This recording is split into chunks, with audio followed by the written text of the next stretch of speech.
दोस्तों आज की इस वीडियो में हम बात करेंगे best study time table for UPSC exam. देखो ये यूपीएससी का एग्जाम है ना, इसके लिए सबसे इंपॉर्टेंट होता है हमारा स्टडी टाइम।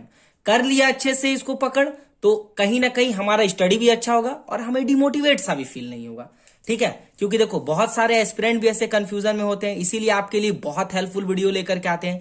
चैनल में नए हो तो चैनल को सब्सक्राइब करके बेल आइकन को प्रेस कर लेना, ठीक है, क्योंकि एक एस्पिरेंट के लिए हमेशा जरूरी होता है उसका सही गाइडेंस। ठीक है, देखो अगर हिस्ट्री, पॉलिटी, जियोग्राफी, इकोनॉमिक्स, एसे और करंट अफेयर्स, इन सब सब्जेक्ट की अगर बात करें और सभी इसमें इंपॉर्टेंट है, तो अगर हमारा स्टार्टिंग स्टडी हो किसी से तो वो होना चाहिए हमारा जियोग्राफी होना चाहिए।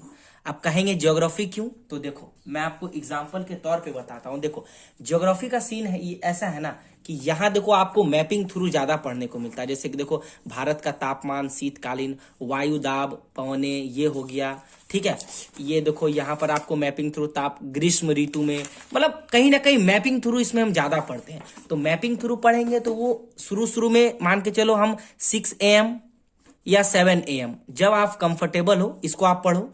इसके तुरंत पढ़ने बाद आपको आ जाना है करेंट अफेयर्स में। ठीक है, क्योंकि देखो ये थोड़ा इंटरेस्टिंग सब्जेक्ट होता है जियोग्राफी, सबको पता है। उसके बाद आते हैं करेंट अफेयर्स में।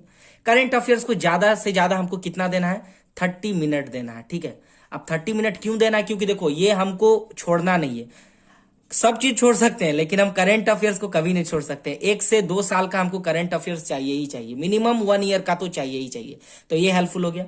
उसके बाद ये दोनों स्टडी करने के बाद यहां जो है हमारा हिस्ट्री है, हिस्ट्री को देखो, हिस्ट्री पढ़ो या पॉलिटी पढ़ो या आप इकोनॉमिक्स पढ़ो, इन तीनों में से आप 1, 2, 3, इन तीनों में से किसी भी आपको स्टार्ट कर सकते हो, कोई भी आप स्टार्ट कर सकते हो। ठीक है, वो आपके ऊपर डिपेंड करता है। लेकिन टाइम सेट आपको करना है कि इन दोनों को पढ़ने के बाद इसको हम कब, क्योंकि देखो सबका टाइमिंग अलग होता है, कोई स्कूल में है, कोई कॉलेज में है, कोई जॉब में है ना। तो हमेशा कोशिश करना है हिस्ट्री को 2 आवर्स देना है, क्योंकि 2 घंटे में हिस्ट्री आई थिंक ये कंप्लीट हो जाना चाहिए। आपको 1.5 यानी 1.5 घंटा आपको देना है। किसमें देना है? आपको पॉलिटी में देना है। इतना में तो मुझे लगता है कि खत्म हो जाना चाहिए। और हमेशा टारगेट लेकर के चलो एक चैप्टर का, उसके बाद एक चैप्टर खत्म हो जाएगा तो मान के चलो 12 सब्जेक्ट होगा इसमें, तो 12 दिन में 12 मतलब कि एक बुक पूरा खत्म हो गया। इसी टाइप में आपको पूरा जो है 12 चैप्टर कंप्लीट करना है। एनसीईआरटी का हो गया या पॉलिटी का हो गया, जिसका भी हो गया, या इकोनॉमिक्स हो गया। और हमेशा याद करना है हिस्ट्री पढ़ो, पॉलिटी, ज्योग्राफी, इकोनॉमिक्स, तीनों को तो पढ़ना ही है, लेकिन एक दिन में किसी 3 सब्जेक्ट को लेकर के चलो, है ना।